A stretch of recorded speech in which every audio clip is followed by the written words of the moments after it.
रायगड़ा जिला गुडारी ब्लॉक अंतर्गत मधुबन ग्राम पंचायत बंधेली ग्राम अंचल को चढ़ाऊ।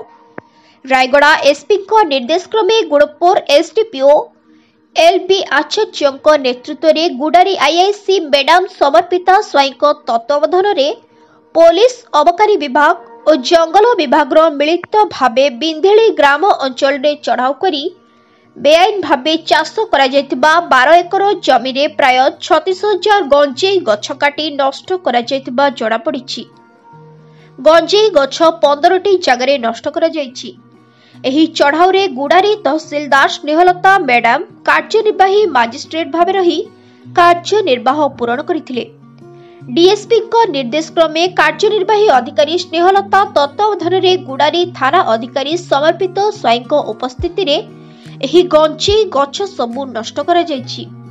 गंजेई चाष उपरे सरकार बड़ शपथ नेबार जଣାपड़ुछि। एही केस नंबर 5 रुजु करा जायछि। रायगड़ा जिला गुडारी ब्लॉक रु कोरोना श्रीनिवास को रिपोर्ट संघर्ष टीवी।